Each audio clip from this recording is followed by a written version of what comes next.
बिहार के सियासी में हलचल मची हुई है। गठबंधन ने सीएम पद का जो मुख्य चेहरा वो सामने आ चुका है। 18% वाले लोगों को क्यों नहीं तरजीह दिया जाता है बिहार में? मुस्लिम समाज को पूरा तरजीह दिया गया। अच्छा, जो कम परसेंट वाले हैं उन्हें मुख्यमंत्री और डिप्टी सीएम बना दिया जा रहा है। आपको क्या लगता है कितना सीट आ पाएगी गठबंधन को, इंडिया गठबंधन को? पिछले बार ही जो निर्णय था, मात्र 12,000 वोटों का अंतर था महागठबंधन में और वहाँ का जो एनडीए गठबंधन है उसके बीच में। इसमें बहुत बड़ा षड्यंत्र भी हुआ था। इस बार पूरा गठबंधन इंटैक्ट है।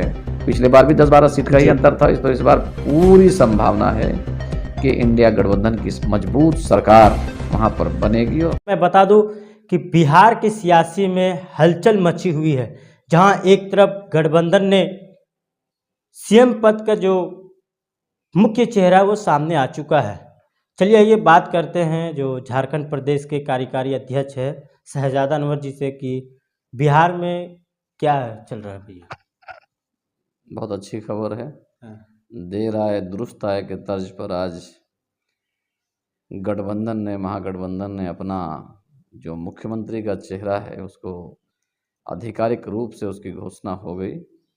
वैसे तो ये बिल्कुल अंडरस्टूड था कि स्वाभाविक तौर पर सबसे बड़ी पार्टी वहाँ पर राष्ट्रीय जनता दल है जो 143 सीटों पर चुनाव लड़ रही है और जिस पार्टी के पास में 75 सिटिंग एमएलए हैं, तो स्वाभाविक सी बात है कि उसके नेता ही मुख्यमंत्री पद के दावेदार रहेंगे। लेकिन सही समय का इंतज़ार था और महागठबंधन ने बहुत अच्छा निर्णय लिया। कुछ दिन और पहले हो जाता तो अच्छी बात होती, लेकिन देर आए दुरुस्त आए के तर्ज पर आज जो हुआ है वो बहुत अच्छा हुआ है।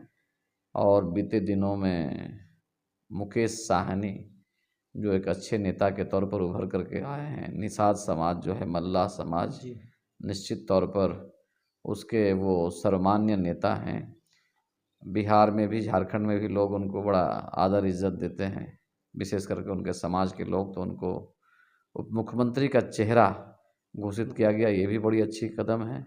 और जब ये घोषणा हो रही थी तो गठबंधन के सारे दलों के नेता, आईपी गुप्ता से लेकर के माले से लेकर के सीपीआई, सारे लोग वहाँ पर उपस्थित थे। तो बहुत स्ट्रॉन्ग मैसेज आज गया है और हम लोग पूरी तरह से उम्मीद करते हैं कि अब महागठबंधन के लिए अच्छी खबर आएगी।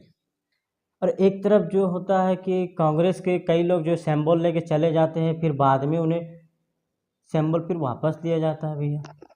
होता है, ऐसा होता है, ऐसा कई जगह हुआ। झारखंड अच्छा, में, गठबंधन में कहीं ना कहीं आप लोगों के साथ दरार पैदा हो रही है क्या? झारखंड में ही हुआ था, रांची में भी हुआ था, पीछे 2019 में हुआ लोकसभा चुनाव में। आदित्य साहू जी जो भी राज्यसभा के हैं या जो प्रदेश कार्यकारी अध्यक्ष बने, टिकट की घोषणा हो गई थी रांची संसदीय क्षेत्र से, उसके बाद में संजय सेठ को दिया गया। तो पार्टियों में कई बार, हालांकि बहुत कम होता है, लेकिन इस तरह के अपवाद जो है कहीं कहीं कभी नज़र आ जाते हैं। आपको क्या लगता है कितना सीट आ पाएगी गठबंधन को, इंडिया गठबंधन को? नहीं, गठबंधन को तो देखिए, गठबंधन को तो एकदम बहुत स्पष्ट बात है कि पिछले बार ही जो निर्णय था, मात्र 12,000 वोटों का अंतर था महागठबंधन में और वहाँ का जो एनडीए गठबंधन है उसके बीच में। और कई सीट ऐसे थे जहाँ पर 100 वोट, 15 वोट, इस तरह से 10 से 12 सीट जो है वो हार गए या हरा दिए गए। और इसमें बहुत बड़ा षड्यंत्र भी हुआ था। इस बार पूरा गठबंधन इंटैक्ट है। पिछले बार भी 10-12 सीट का ही अंतर था। तो इस बार पूरी संभावना है कि इंडिया गठबंधन की मजबूत सरकार वहाँ पर बनेगी। और हम लोग भी जो सूचना प्राप्त कर रहे हैं कि हमको ऐसा लगता है कि निश्चित तौर पर 140 के लगभग में सीटें आनी चाहिए गठबंधन को। 18% वाले लोगों को क्यों नहीं तरजीह दिया जाता है बिहार में? मुस्लिम समाज को पूरा तरजीह दिया गया। अच्छा, ये जो कम परसेंट वाले हैं उन्हें मुख्यमंत्री और डिप्टी सीएम बना दिया जा रहा है। ये सब बात नहीं होता, कम परसेंट और ज़्यादा परसेंट का बात नहीं होता है। कई जगह जो है भजन लाल शर्मा जो है वहाँ उत्तर प्रदेश, ये राजस्थान में मुख्यमंत्री बने, कितना परसेंट वहाँ पर है ब्राह्मण। भारतीय जनता पार्टी का वो चेहरा बने हैं। तो कई जगह इस तरह का होता है, इसमें जिसमें योग्यता होता है, पोटेंशियल होता है, वो भी देखा जाता है। ठीक है, सामाजिक तौर पर जो जिस कास्ट की जितनी आबादी होती है उसको भी प्रतिनिधित्व, रिप्रेजेंटेशन मिलना चाहिए, लेकिन मुख्यमंत्री वगैरह का जो चीज़ है, मुख्यमंत्री, डिप्टी चीफ मिनिस्टर, ये सब चीज़ें जो है वो बहुत बड़ी चीज़ें होती है। तो कई बार इसमें जाति और धर्म से ऊपर उठ कर के नेतृत्व को देखना पड़ता है, इस वजह से ये सब निर्णय हो गया। बाकी अब जो सरकार जिसकी उम्मीद है कि बननी चाहिए, तो मंत्रिमंडल में हमको लगता है कि सबको समुचित प्रतिनिधित्व जो है उसमें मिलेगा।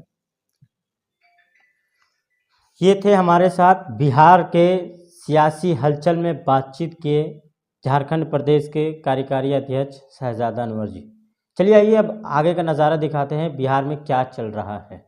This news is sponsored by Z fashion Bazaar, main road Chhatarpur, BK complex. आपको 10+2% अगर आप इस वीडियो को देखकर जेड फैशन बाजार जाते हैं तो छूट दिया जाएगा। खुल चुका है जेड फैशन बाजार, जहां आपको मिलेंगे लेडीज, जेंट्स और किड्स हर फैशन की शानदार वैरायटी, वो भी कम दाम में और बेहतरीन क्वालिटी के साथ। तो देर मत कीजिए, आज ही आइए जेड फैशन बाजार में, क्योंकि फैशन अब सबके बजट में है।